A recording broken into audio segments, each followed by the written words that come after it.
bilowday magaalada beledweyne tartan quraan akhris oo ay ku tartamayeen dugsiyada quraanka ee magaalada beledweyne oo ay ka mid tahay ama uu ka mid yahay dugsiga agoonta xarunta waas khaliif ee beledweyne.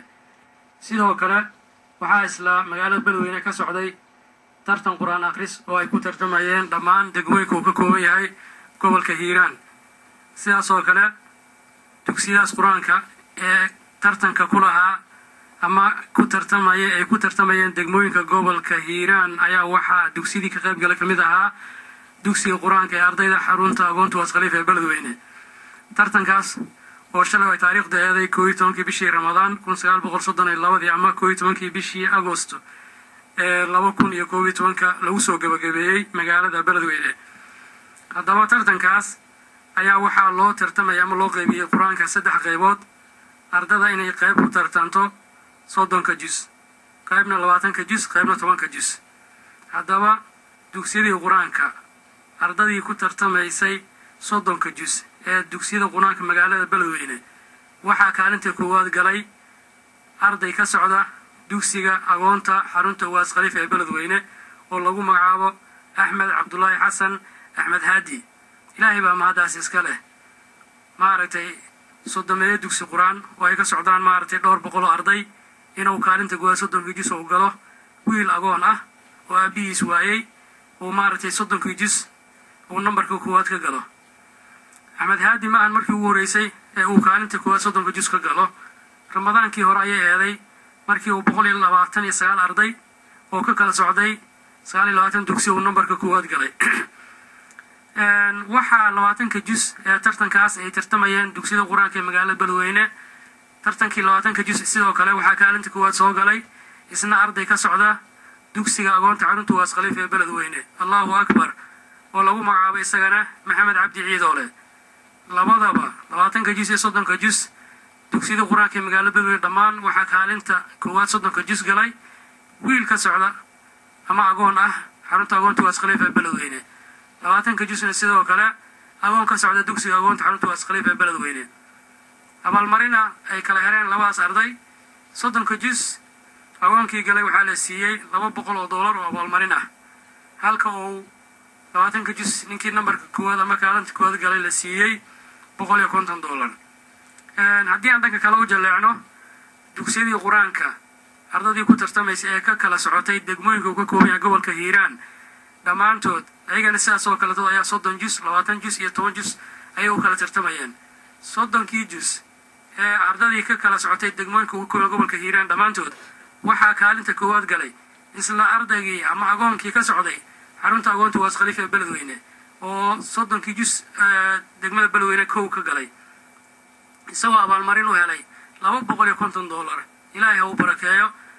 maaragtay 20 juz tartankii ahaa ee degmooyinka uu ka kooban yahay gobolka banaadir ay dugsiyada quraanka ku wada tartamayeen waxaa kaalinta koowaad soo galay isla ardaygii kaalinta koowaad 20 juz ka soo galay dugsiyadii quraanka ee degmada beledweyne. maasha Allah. ilaahay baa mahadaas iska leh. kadibna waxaan u mahad celinaynaa walaalihii kafaalo qaaday intii wax tartay intii niyad wanaagsan u haysay dhammaantood jasaakumullahu khayran. ilaahay maaragtay waad arkaysaan mirihii adinkoo maaragtay weli taagan ayaad guranaysaan. haddaad dhimataan oo sadaqa jaariyo idin soconaysa insha allahu tacaala. haddaba waxaa nasiib aan u yeeshay ama khadka telefoonkan kula xiriiray ardadii ama labadii agoon ee kaalimahaas kala galay iyo weliba macallinkii soo baray quraanka. bal haddaba marka hore aan bal wax yar waraysigii aan la yeeshay ninka la yiraahdo Axmed Maxamed Xasan Axmed Haadi oo 30 juz labada meelba kaalinta koowaad ka galay marna $200 abaalmarin helay marna 250. boqolaal arday oo aabbayaalkooda inoo yihiin oo canjeerad laga dawoodi jiray ayay abaalmartaas hortooda ku qaateen. ilaahay baa mahadaas iska leh. bal waraysigii aan la yeeshay ninkii 30 juz agoonkii galay bal ila dhageysta.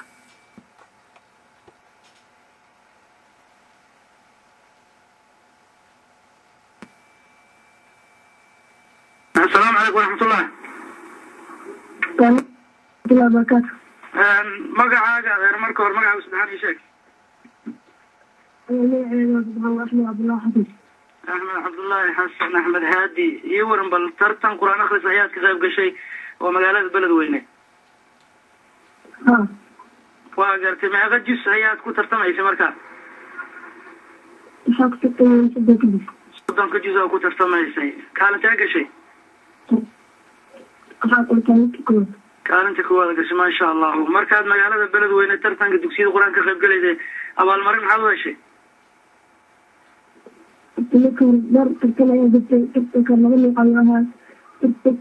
tartankii koowaad ee magaalada beledweyne waxaa loo qabanayay idoo ku koobnaa tartan loo qabanay ay ku tartamayeen dhammaan dugsiyada ku yaala magaalada beledweyne. waa gartay tartankaas marka kaalinta koowaad gashay soddonka jus soo maahan tartankaas kaalinta koowaad soddonka jus ka galay ilaahan maad iska lahaa waxaana deesahaan u qaatay $200. $200 aad u qaadatay markii magaalada beledweyne. marka gobolka hiiraan degmooyinka uu ka kooban yahay oo dhan tartan ahna waad ka qayb gashay oo soddonka jus aad uga qayb gashay. tartankaas isagana kaalinteed gashay tartankaas isagana kaalinta koowaad ayaan ka galay ilaahan maad iska leh haddana waxaa deesamar laabeen ilaa boqol ka qayb degmooyinka gobolka hiiraan ka kooban yahay dhanna kaalinta koowaad soddonka jus gashay waxaana abaalmarin u heshay $250. allahu akbar ilaah maadaas iskale. waayahay sideed u aragta marka tartamadaas aad gashay iyo abaalmarinaas aad heshay say ku farxad geliyeen wallahi aad iyo aad ayaan ugu faraxsanahay. alxamdulilahi. marka yaad u mahad celinaysaa maaragtay maaragtay aad maanta fursadaan heshay ya wallahi allah kadib marka hore leeyahay ayaa mahad celinaya haye kadib waxaan mahad celinayaa maamulka iyo macalimiinta xarunta agoontiga saliid beledweyne gaar ahaan macalinkii qur-aankii baray macalin maxamed sheeke cismaan. sidoo kale ayagana waxaa mahad celinayaa dadkii kafaaladana qaaday lacagiyana istaagay dadkasana cayiyey haddii ahayd dadkii dhaqaalaha dadkii waxbarashada iyo dadkii caafimaadka ayagana waa mahad celinayaa. waxaana leeyahay ilaahay khayr badan adeegsayo nabadkeena qiyaamaha ilaahay waxaa baxsateen miisaanka iyo ilaahay ku kaba. waxaana ka codsanayaa inay dadaalkooda sii laga laabaan ilaa waxbarashada loo gaarsiiyaan heer jaamacadeed.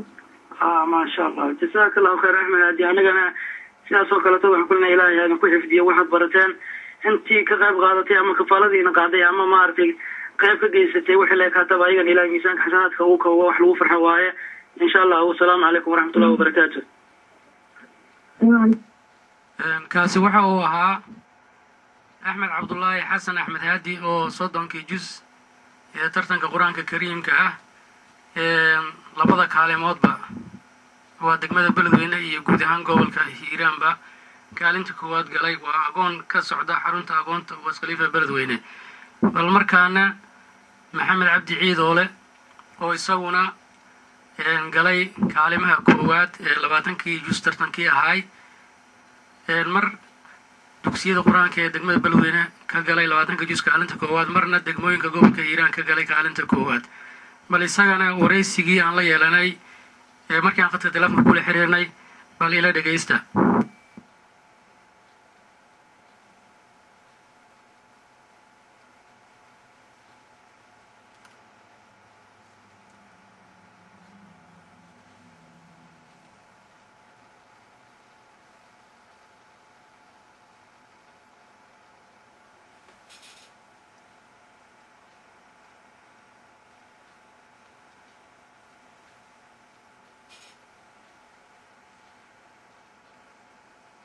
waxaad barateen waxaan kaa rabaa adeer maxamed cabdi ciidoole waxaa kaloo jiro degmooyinka uu ka koobiyan gobolka hiiraan ayaa sidoo kale tartan qur-aan akhris aad ka qayb gashay isla degmooyinkaas haddana kaalintee macnaha waxaan dhihi rabay meeqa jus ayaad u qayb gelaysay tartankaas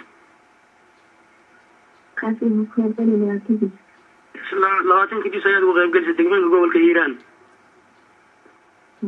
waa gartay kaalintee ayaad soo gashay markaa natiijadii tartanka kaalinta koowaad ayadana gashay alxamdulilahi. markii aad gashay kaalinta koowaad abaalmarin maxaa lagu siiyey $150 markii horena $150. ilaahay baa mahadaas iska leh. sideed ugu faraxsan tahay marka ama sideed u aragtaa maaragtay kaalimahaas aad soo gashay aad iyo aad ugu faraxsan tahay. waayahay maanta adigoo ka faa'iideysanaya maaragtay maxaad leedahay dadkii yaad u mahad celinaysaa yaad maaragtay maxaad u faa'iiday maantay bal ii sheeg أول هون أنا بعلمها الله كان تفجري به اسمي كذب نعملك أنت حرم بين الجنس خاصة نعملك القرآن كالبراء نعمل حيث سيقي الإسلام نعملك كل العلم عبارة ورعلا أنا أعمل ليش كنت هديك أبرشة مكان هديك غالبة هديك عافية بك إذا حرام درنا ما كان ثاني أي إذا تفرجي إنسان كان ثاني هذا بس إنسان كان ثاني miisaan xikam ilaahi kulli codkaaga hooseeyo insha Allah waxaan filayaa inaad maamulka iyo macallimiinta xarunta aqoonta wasqalif gaar ahaan macalinka dugsiga oo macallin sheegay guud ahaan maaragtay ninkii intii kafaaladiina qaaday iyo wixii aqoonta wax ku taraba inaad duca iyo maaragtay mahad celin bay isugu darteen هاي أنا كان سيدو كان إن شاء الله تعالى جزاكم الله خير إلهي مارتي هذه الحفديو مارتي كوي نفتو ذي ينفع بالله إن كديقو إنتي كفالة ذي نقاعدة وإحنا كتردانا إن شاء الله تعالى وإحاد برتين إلهي إنت هذا حشان لمن إلهي كسو قارسيا دي لإله هذا السلام عليكم ورحمة الله وبركاته عليكم السلام ورحمة الله وبركاته waayahay intaasi waxay ahaayeen labadii arday ee ka qayb galay tartankii dugsiyada quraanka ee magaalada Beledweyne iyo guud ahaan gobolka Hiiraan sidoo kale waxaa noo suurta gashay inaan khadka telefoonka aan kula kulano macallin Sheekhay oo kamid ah macallimiinta dugsiga quraanka kariimka ee aqoonta xarunta wasqalif Beledweyne oo waliba soo waxbaray labadaas arday ee maaragtay kaalimahaas soo galay bal isagana maaragtay aan dhageysana maaragtay kelimadii oo ka yiri maaragtay munaasabadaas ama maaragtay abaalmarinaas ay heleen kadib markii aan telefoon kula xiriirnay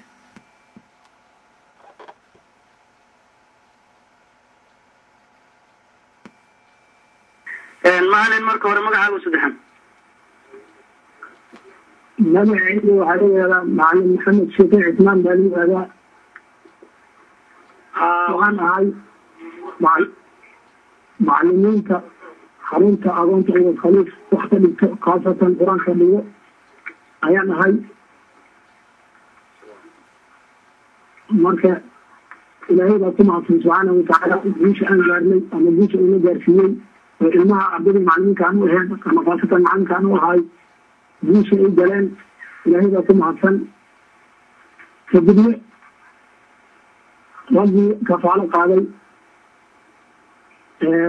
aqoontaa meesha joogto hadday noqoto dhaqaalahoodii hadday noqoto caafimaadka waxyaalaha ay ku bixinayeen hadday noqoto daryeelkoodii intii kafaalo qaaday haba yaraatee ninkii allaale ninkii wax ku bixiyey inuu ilaahi subxaana watacaala khayr badan siiyo oo miisaanka yan ilaahi ugu qabo waxaa nabigeena sal alla alay slam uu yiri ana wakaafil yatiimi kaatayni fi ljanna oo labadiisa faradnada saa ugu taagan khayr badan ilaahi subxaana watacaala aan kaga rajeynaynaa nabigana ninkii aqoon kafaalo qaado waxyaalo badan buu u ballan qaaday uu sheegay nabigeena sal alla alay wasalam marka insha allahu tacala ilahi waxaan kaga baryaynaa in ilahi subxana wataala miisaanka yan ugu qabo waxaana kale ku codsanaynaa in aqoontaa oo ardayaashooda iyo waalidiintooda ay dhinteen inay ku dadaalaan heerkaana ayaga la soo gaarsiiyey ilaahi subxaana watacaala kadib inay dadaalkooda laba laabaan annagana insha allahu tacaala guushan ilaahay una gaarsiiyey iyo farxaddan inta kala dhimanna ilahay waxaan ka rajeynaynaa inay sidaanoo kale kaalin galaan iyo sidaanoo kale macnaha ay u guulaystaan waxaan ilahi subxana watacaala aan ka baryeynaa kuwii agoonta xaqooda iska ilaaliyo ku dadaalo waxbarashadooda ama mas-uuliyadda ilahi subxana wataala saari kuwa macnaha ilahi subxana watacaala uu agoonta xaggooda ka saari kuwa dika inuu ilahi naga dhigo walaalaheen insha allahu tacala ayadana khayr badan aan rajeynaynaa waan u duceynaynaa in agoonta ay meesha joogto ay ku hayaan inay kusii dadaalaan annagana ducada aan usoo darin إن شاء الله تعالى واي معنا إن شاء الله السلام عليكم ورحمة الله وبركاته